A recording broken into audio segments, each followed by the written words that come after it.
Comrade, friend, Ukraine, no Ukraine.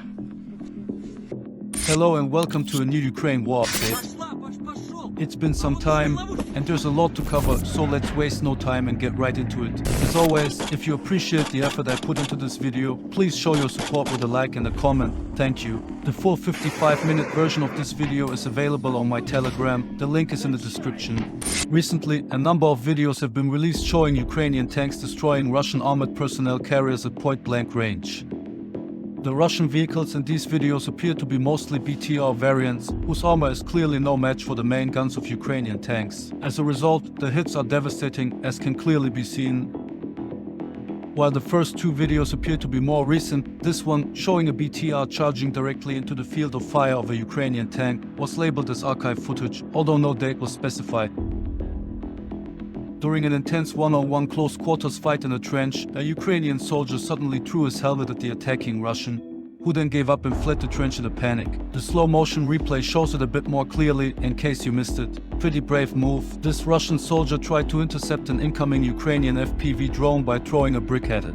He missed his target, but the drone didn't. This soldier was luckier. He managed to intercept the incoming drone with his walkie-talkie. It's well known that FPV drones have captured all sorts of crazy moments, but this one flies straight through the impact zone of a heavy Russian grad strike. Extremely impressive footage, if you ask me. This helmet cam footage from the outskirts of Toreskt captures the intense moment a Ukrainian fighter from the Donetsk Oblast police ambushed an unsuspecting lone Russian soldier who was walking directly toward him at extremely close range. The Russian was spotted by a Ukrainian drone, which then passed the information to Ukrainian forces hiding in the basement of a destroyed building. It turned out that this wouldn't be the only unsuspecting Russian soldier unfortunate enough to walk into an ambush. Shortly afterward, the Ukrainian reconnaissance drone spotted two more Russian soldiers approaching the Ukrainians' position.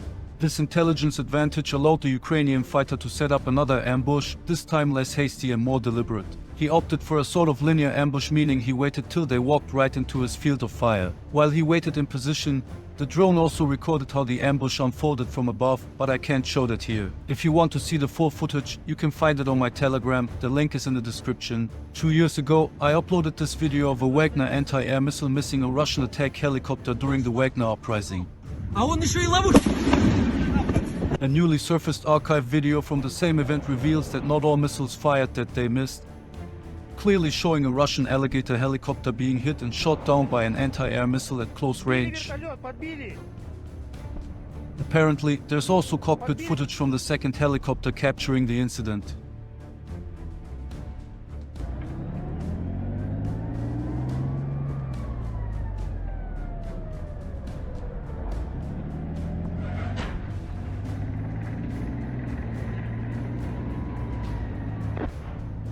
Rarely does a video illustrate the so-called fog of war as clearly as here. Captured on the helmet cam of an international fighter from Brazil, the footage shows him and two comrades in the woods somewhere around Kharkiv when they suddenly encounter a hideout.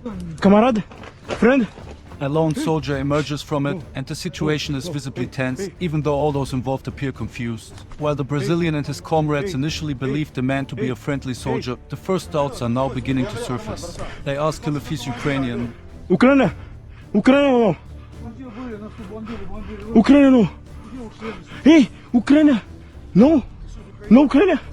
In response to the question, the soldier draws his rifle, meaning he's a Russian. It's unclear why the Russian didn't simply surrender after realizing he was surrounded by Ukrainian forces, but I think it was due to the surreal nature of the situation. This confusion turned into realization and then into panic. An FPV drone got caught in this car's bumper and grille without detonating. The vehicle's luck soon ran out, however, when a second FPV drone hit it and exploded. When these two Ukrainian soldiers ran out of grenades while trying to clear out two Russian positions located in separate basement vaults, they spontaneously decided to make things difficult for the Russians in another way by throwing beehives into their positions. Angry bees in confined spaces like cellars can cause panic and confusion, especially if defenders are wounded, tired, or unable to quickly escape. Since they quickly retreated into a nearby house, possibly to escape the angry bees, it seems their intention was merely to harass the Russians, not to drive them out of the cellar. This Russian soldier didn't even try to escape the Ukrainian FPV drone after crashing his motorcycle. Instead, he remained lying in a relaxed position, seemingly waiting for his inevitable fate. I think this deserves respect. I have to say that this looks pretty crazy to me. The idea is a Chinese approach to drone defense, wrapping the soldier in a cage like mesh meant to stop drop munitions and FPV drones, obviously at the expense of mobility and maneuverability.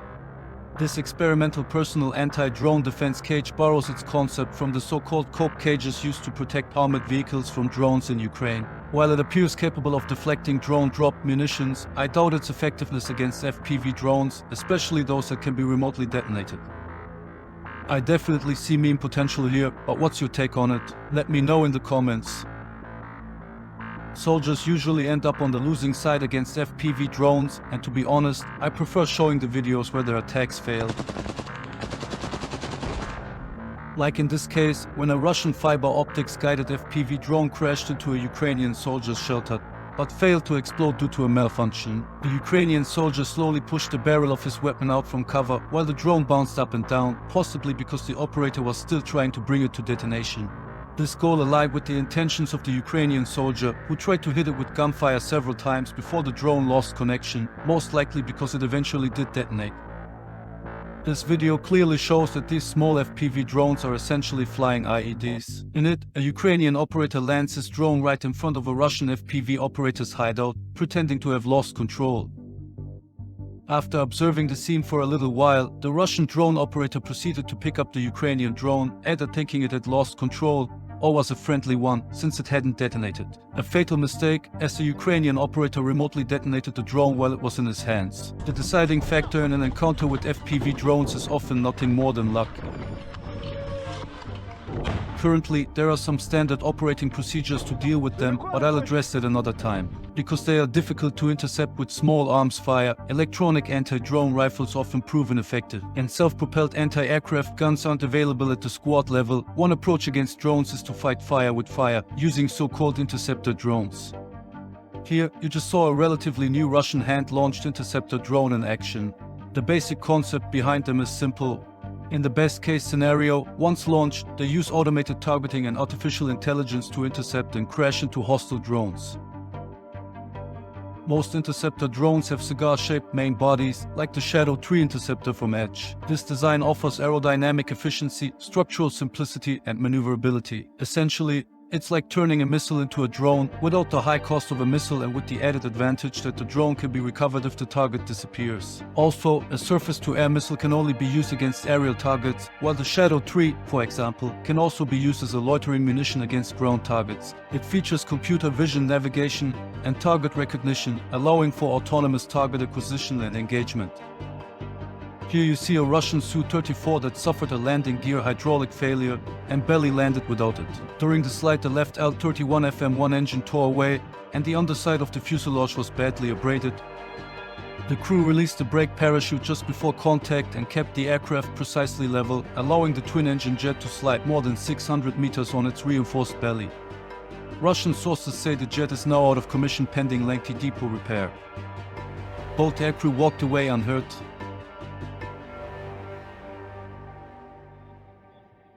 This Russian BMP, already heavily damaged and smoking, was struck by no fewer than 6 Ukrainian FPV drones, which hit the vehicle one after another in quick succession. It took a full 3 FPV strikes to halt the already damaged vehicle before the 3 other hits finally detonated it. The reason for this apparent overkill seems to be that the surrounding area had likely already been cleared of Russian forces and the FPV drones' batteries were too low to return to base. As a result, pilots often crash the drones into the next available target, regardless of its tactical value.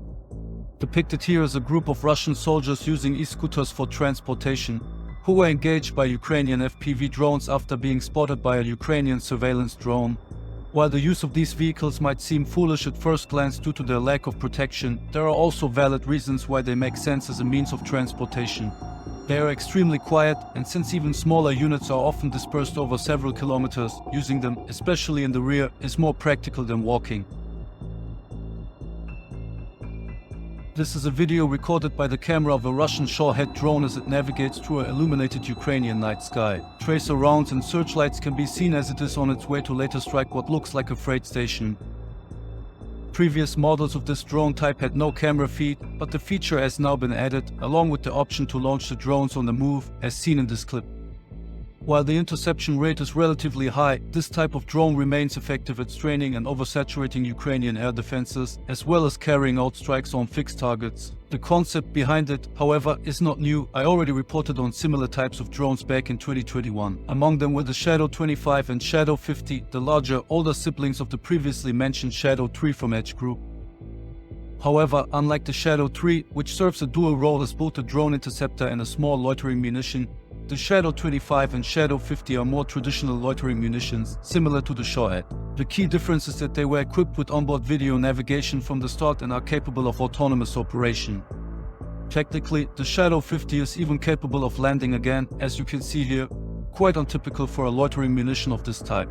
The number 50 here refers to the maximum payload of 50 kilograms, while the Shadow 25's maximum payload is, who would have thought, 25 kilograms. Both have the same range of about 250 kilometers, but with an endurance of 9 hours, the Shadow 50 can stay airborne much longer than its smaller sibling, which is limited to just 1 hour. Since the Shadow 25 is designed more for tactical level deployment, this appears to be sufficient to get the job done, whereas the Shadow 50 is also suitable for use on the strategic level. This demonstration also shows that the system is quite accurate enough to be called pinpoint, if you ask me. With a speed of about 167 km per hour, the Shadow 25 is slightly slower than the Shorehead, which is said to reach around 185 km per hour. However, the Shadow 50 surpasses it by far, with a cruise speed of 400 km per hour. Ukraine has recently released a series of videos showing long-range strike drones hitting targets in Crimea, and the footage is interesting for several reasons. First, it appears the drones were equipped with some kind of electronic warfare systems, as many air defense missiles failed to intercept them. Second, they were also equipped with thermal imaging cameras. Third, they struck targets in Crimea, meaning they hit from a distance of 100 to over 200 kilometers, depending on the exact location of the impact. At first, many believed these were merely FPV drones launched from unmanned vessels, but growing reports suggest they are a new type of long-range drone equipped with satellite communications. Their targets were mainly vessels and radar stations, but they also hit at least one Panzer air defense system. What the destruction of such a system looks like from the ground can be seen in this video. The dichotomy between all the drone footage and the ground-level perspective is striking, don't you think? Ukraine is very capable of conducting long-range strikes deep into Russia and is known for employing creative methods to do so. One such method is converting small civilian aircraft into kamikaze drones. But a Polish company called Flores took this approach a step further, transforming a basic small private jet into a fully fledged unmanned combat aerial vehicle. The system is based on the LA-1 aircraft, which is already known for its extremely low variable operating costs. Extensive flight testing has confirmed the jet's exceptionally low fuel consumption. With 4 people on board, the fuel cost is just 14 cents per nautical mile per person. In its drone configuration, however, the number of people on board is 0. The first time I saw the Sudzha, that's what it's called, was at the Dubai Airshow 2023, and I found the concept quite fascinating. It has the capability to carry 4 air-to-ground precision-guided glide weapons while being able to fly at a cruise speed of 545 km per hour. This is thanks to its jet-powered engine, which sets it apart from conventional propeller-driven UCAVs.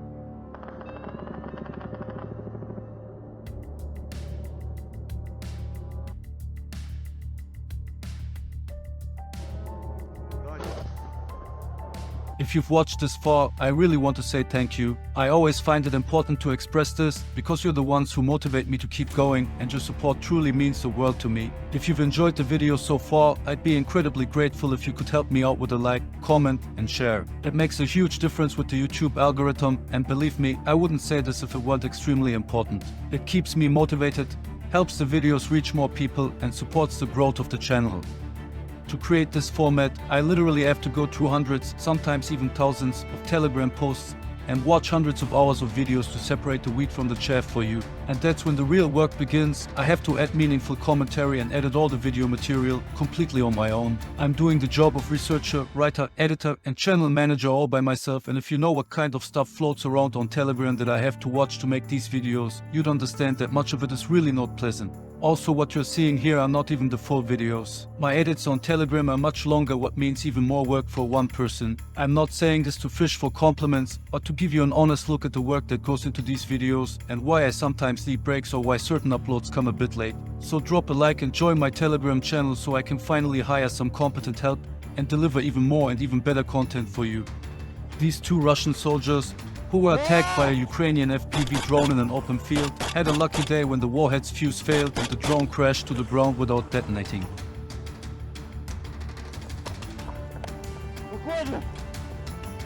Там наши работают, наши. Смотрим. This helmet cam footage shows a group of Russian soldiers attempting to evacuate a damaged desert cross buggy using another buggy of the same type.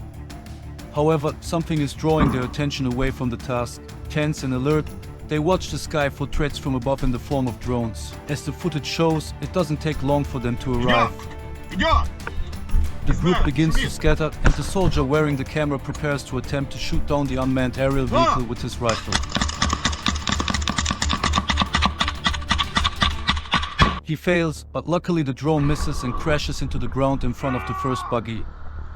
Apparently only slightly wounded, he instructs his comrades to quickly return to their original task in order to leave the area. А? Давай это! Так тащим ее, так!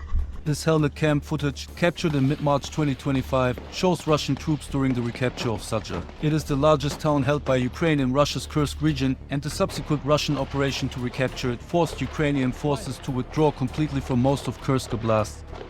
After months of failed attempts to dislodge Ukrainian forces, Russia marshaled approximately 78,000 troops, including 11 to 12,000 North Korean soldiers, and launched a coordinated counteroffensive from January till March 2025 that systematically recaptured the occupied territory.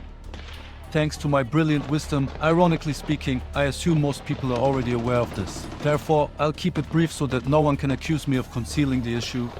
To be honest, I was simply too lazy to create videos in March and April, and I was pretty frustrated with YouTube because I'd been looking for good scriptwriters and editors to help me with my channel but couldn't find anyone suitable so far.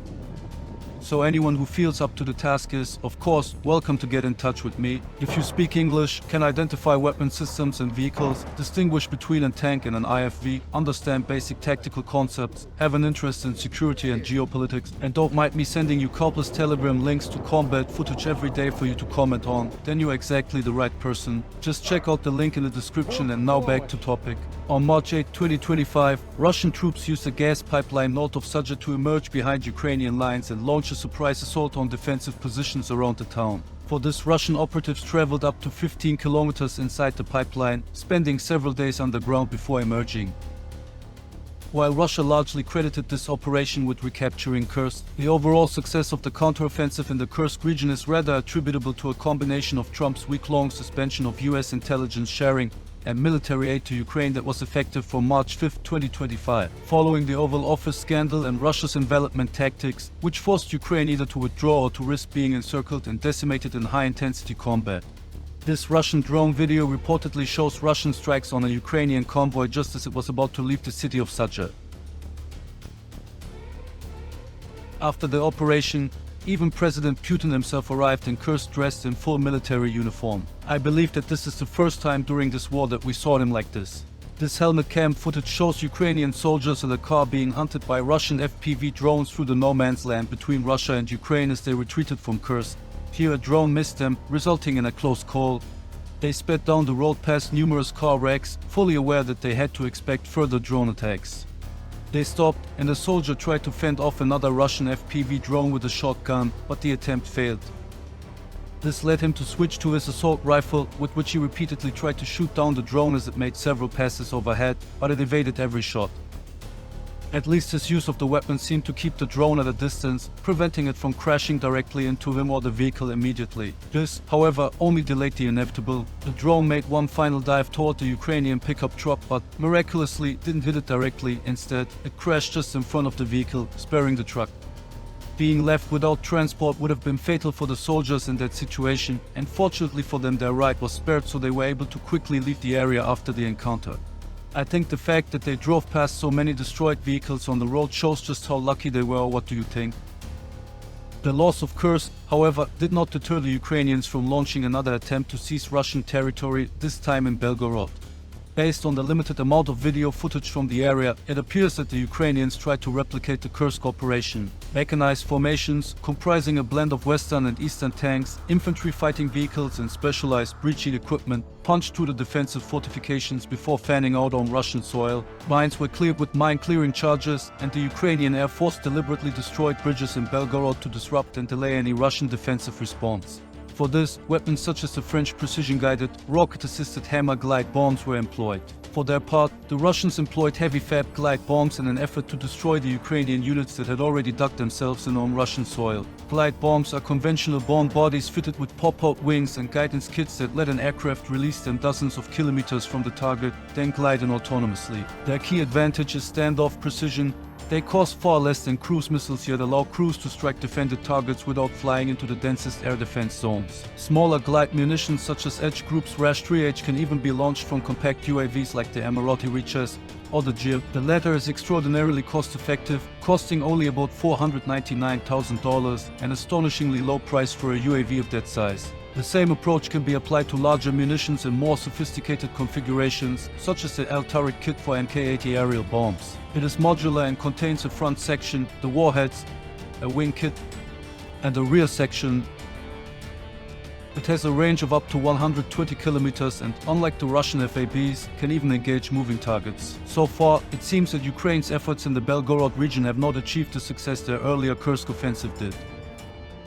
This is mainly because Russia appears to have learned from its initial mistakes at Kursk and was far better prepared this time. FPV drone units were already positioned at the front, and mines could be deployed tactically by cargo UAVs to seal off gaps in the defensive lines after Ukrainian forces had cleared them. This appears to have prevented Ukrainian forces from pushing deeper into Belgorod and establishing a foothold comparable in size to the territory they seized in Kursk earlier. Nonetheless, the operation did allow Ukrainian forces to establish, at least in part, a buffer zone between Belgorod and Ukraine's Sumy region, which Russia has recently been eyeing. Russian forces were also able to field attack helicopters that once again sniped advancing Ukrainian armored vehicles, such as the Bradley with anti-tank missiles, as shown in the footage now on screen. This tactic had already proved successful during Ukraine's failed 2023 counteroffensive in Zaporizhzhia. However, this time the Ukrainians were able to exact revenge on several Russian helicopters when a drone spotted a group of Russian transport and attack helicopters at what was most likely a forward arming and refueling point. The coordinates were quickly relayed to a Ukrainian HIMARS crew, which struck the site, destroying at least 2, possibly 3 or even 4 helicopters based on the footage. It seems the cycle of retaliation just keeps turning. A Russian drone spotted, tracked and filmed the destruction of a Ukrainian HIMARS system, though in Kramatorsk rather than Belgorod. Reportedly an Iskander missile was used, but as so often with Russian drone footage, the video quality is very poor. This is intense footage of a Ukrainian Bradley assault on Russian positions in the direction of the village of Sribny near Pokrovsk. We can see a Ukrainian drone tracking what appear to be at least 2 Bradley infantry fighting vehicles belonging to the 225th Assault Regiment, as they use their 25mm Bushmaster cannons to cover their advance. Notably, here is the significant amount of outgoing fire covering a relatively large area of the settlement in a drive-by style shooting. This is showcasing the Bradley's ability to fire effectively on the move, especially when compared to older Russian IFVs like the BMP-1, for example. Also interesting is the use of a netting rotating with the turret to cover the rear exit of the Bradley, making it more difficult for FPV drones to fly into the back of the vehicle during the dismounting process. And during that exact moment, the vehicle is hit on the side. Unclear if it was struck by an FPV drone or something else, but the Bradley took the hit like a champ. Its mass even appears to have shielded the already dismounted infantry from serious injury. The Ukrainian assault element, however, didn't want to push its luck any further and aborted the attack. Due to a cut in the footage following soon, it is unclear whether the Bradley allowed the infantry to remount or left the kill zone on its own. What suggests that the infantry was taken back on board is the fact that the vehicle didn't immediately speed off in full retreat mode, but instead moved alongside the infantry at walking pace, continuing to shield them from potential fire coming from the houses on its right flank. On the other hand, there are plenty of examples from both the Ukrainian and Russian side showing armored vehicles abandoning entire infantry squads or individual soldiers who were unable to remount in time and were left behind as a result. Most of the time, it depends on the experience level of the vehicle crews and the intensity of the situation. In mid-April, Russian forces launched what Western military experts have described as the vanguard of a significant new offensive operation in Ukraine's Zaporizhzhia Oblast, as illustrated by footage currently displayed on the screen. Thus far, the operation has primarily involved mechanized assaults, small infantry group tactics, and the use of electronic warfare to create corridors facilitating rapid advances. On the first day alone, Russian forces reportedly deployed over 320 soldiers, approximately 40 armored vehicles, and 3 tanks. The initial offensive appeared focused on frontline areas near Pyatikhatki, Stepov, Lobkov, Molotov-Mechka, and Moly-Sherbeki. Russian sources claim successful advances toward Molotov-Mechka. However, Ukrainian defense forces have reported repelling these assaults, inflicting significant personnel and equipment losses on the attacking Russian units. According to Ukrainian Southern Defense Forces spokesperson Vladislav Voloshin, Russian forces are attempting to advance as deeply as possible into Zaporizhzhia Oblast, with the ultimate goal of reaching its administrative borders. This operation appears to be designed to achieve several key objectives, gaining territorial advantage before any potential ceasefire negotiations, forcing Ukraine to commit valuable resources to the southern front, creating a more defensible line around Russian-occupied territories, demonstrating Russian offensive capabilities following a period of relative stalemate, and potentially bringing the city of Zaporizhzhia within artillery range. The Russian Rybar Telegram channel reported as early as March 2025 that Russian forces had begun moving in the eastern section of the Zaporizhzhia front, following a period of relative stagnation. Since then, the number of assault actions in the region has significantly increased. However, it should be noted that, at the time, activity on this front remained low compared to other hotspots in the war. On April 14, 2025, the first new major Russian military operations began, though they have so far achieved only limited success, according to geolocated footage and maps. It is possible that the operation is part of what has been termed the 2025 Russian Spring Offensive, a military escalation that reportedly began in early April 2025. The offensive comes amid ongoing discussions about potential ceasefire agreements, with Russia attempting to maximize territorial gains before any such agreement. Russian President Vladimir Putin had previously demanded in June 2024 that Ukraine cede all of Donetsk, Luhansk, Zaporizhzhia, and Kursk Oblast as part of any resolution to the conflict. While the initial assault involved significant forces, the territorial gains have been modest, with advances of only approximately 800 meters in some sectors despite committing substantial resources. This suggests continued Ukrainian defensive capabilities despite stretched resources across multiple fronts. However, it could be still possible that Russia will maintain or increase pressure in the Zaporizhzhia direction, potentially committing additional forces to exploit any initial gains. The offensive also could expand to include other sectors of the Zaporizhzhia front, particularly if Russian forces identify vulnerabilities across Ukrainian defenses.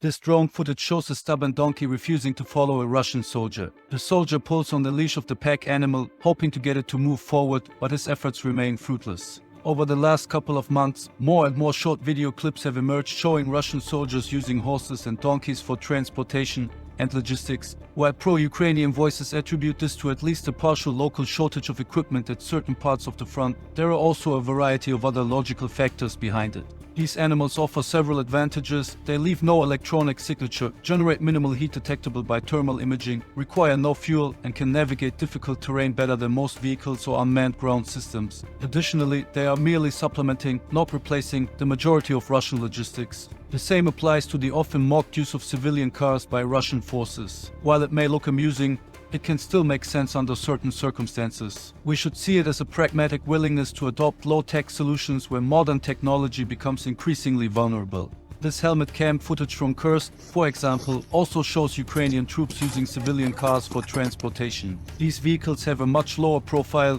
and signature, and they produce less noise compared to larger armored vehicles. In situations like this, it's more practical to transport buddy teams in civilian cars rather than deploying an armored personnel carrier or IFV every time a two-man team needs to be moved around the front. These two men had to stop and leave their vehicle after noticing a Russian FPV drone that targeted them, but its attack failed. Because the car was not damaged by the kamikaze drone, the men were able to jump back into their vehicle and continue their journey. To allow soldiers to exit their vehicles more quickly during FPV drone attacks, the doors of the cars are often removed, making it easier to get in and out rapidly. Alternatively, vehicles with open, large cargo beds are also used, allowing soldiers to jump off quickly or to more easily attempt to bring down drones using small arms or anti-drone rifles, one of which can be seen here. In this case, however, there seems to have been no time for that, as we witness an entire Russian squad quickly jumping off the truck bed to escape the detonation. They managed to evade the strike this time, but there are countless examples of similar attempts that did not end as fortunately for the soldiers. However, such footage can only be shared on Telegram. That there are Chinese nationals fighting alongside Russian forces in Ukraine has been known for some time, and some footage of them, such as the example shown here, has already surfaced. However, Ukrainian forces recently managed to capture 2 Chinese nationals during combat and released video footage showing their passports, along with an interrogation confirming that they are indeed Chinese. Because Russian trolls will most likely claim that these individuals are not Chinese, I've included the interrogation footage here with translations, so you can see for yourself what they had to say. 来自中国江西，我现在在乌克兰被俘虏。Мене звати Джан Рембо. Я громадянин Китаю з провінції Цзянсі. Зараз я перебуваю в полоні в Україні. Чи брали ви участь в безпосередньо бойових діях проти військових ЗСУ? 有没有参加战斗行为对于乌克兰军人？这是我第一次出任务，也是当时就是我第一次经历战斗。我没有，我自始至终都没有开过一个枪。 Це був мій перший вихід, перше бойове завдання. До цього я не брав участь у бойових завданнях, і до того, як я потрапив туди, я ніколи не тримав зброю в руках. Хто вам командував за хлопці? Були росіяни, як ви спілкувалися з ними? 谁指挥你们？这是俄罗斯人吗？你们怎么跟他们沟通？俄罗斯人指挥我们，我们主要的是靠着他带着我们，做一些手势或者做一些比划一些动作，或者说是跟着他去做同样的事情。Командував росіянин, він просто казав нам, що робити, ми повторювали за ним, що він робив в темі. А коли вони були озброєні, коли ви їх втратили, за яких обставин? 你的枪什么时候没了？在什么条件下没了？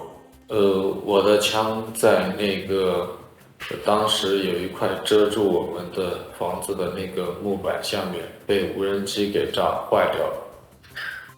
Коли ми ховались в дерев'яному укритті, нас атакував дрон і він пошкодив мою зброю. Яка у вас була зброя? Є шматян. 用的 AK-74。АК-74. Хто з вами був разом, скільки у вас людей було? На шляху ні інших зайці, я в Тігрі. 我们是2个人。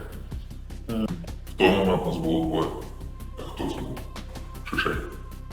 是一个俄罗斯人。 Росіяни.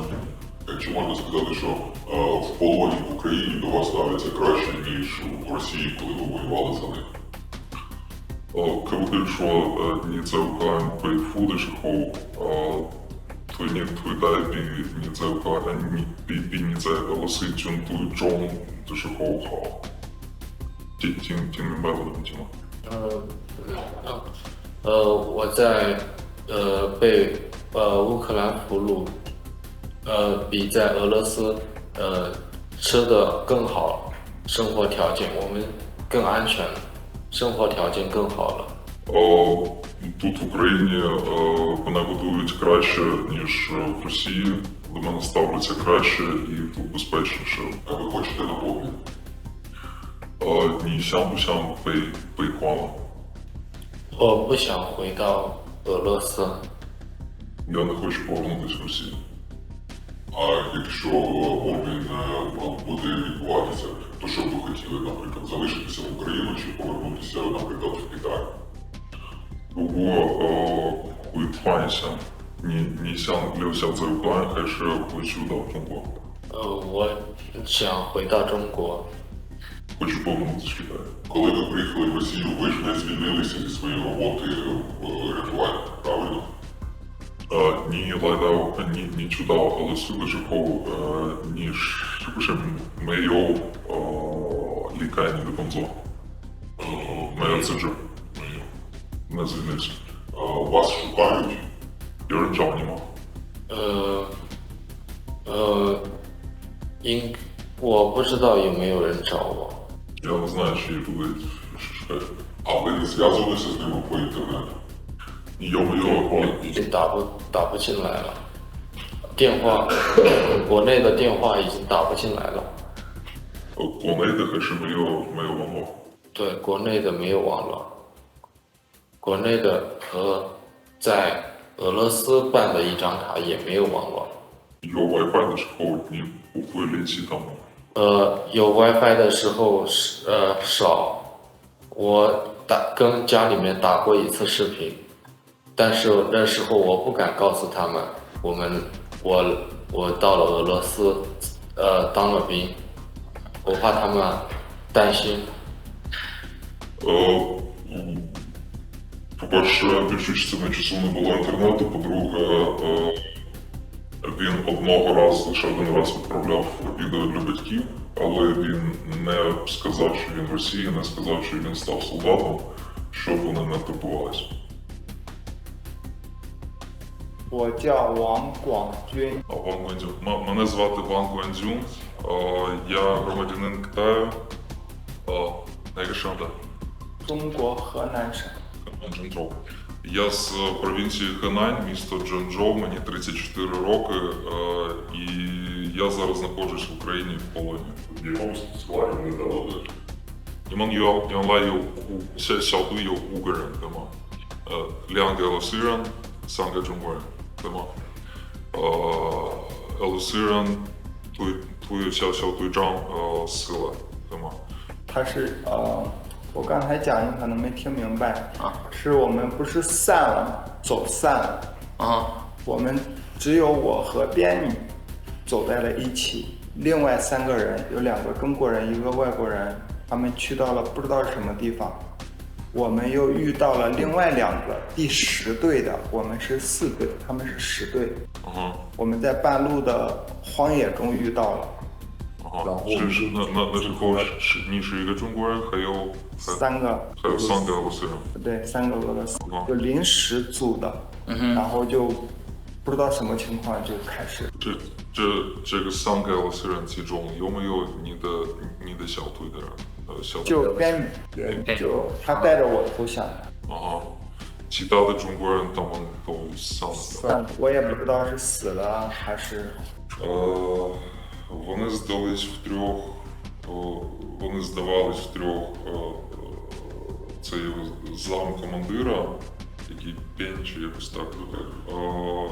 Інші росіяни, вони його знайшли десь по дорозі, бо всі розбігалися хаотично. Ще 2 китайців вони загубили десь.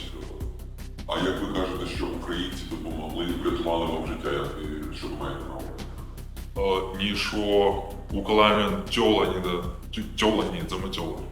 就是俄罗斯往那个地堡里面投催泪瓦斯，催泪瓦斯，然后就是化学还是什么？烟雾很浓很呛，很窒息的烟雾。然后我不知道如何躲避，我就傻傻的待在那里。然后我感觉我已经要死窒息了，然后乌克兰的战士已经跑出去，他又下来拉着我的领子，把我给拽了上去。但是在拽的过程当中，我已经昏迷了。Помілаш. Що фамілія? Врятували таким чином, що вже коли він здався в полон, росіяни скинули на них якусь вибухівку з газами. Він знаходився всередині укриття, надихався цим газом. Він думав, що він вже загине, але український військовий прибіг, витягнув його за шкірки назовні, і вже після того він втратив свідомість.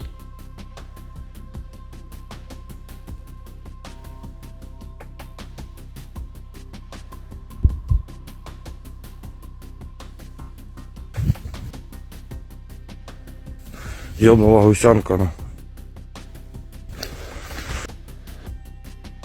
Нова гусениця. Тут пизда нах. Обрізала. Тут пизда. Звітом пизда.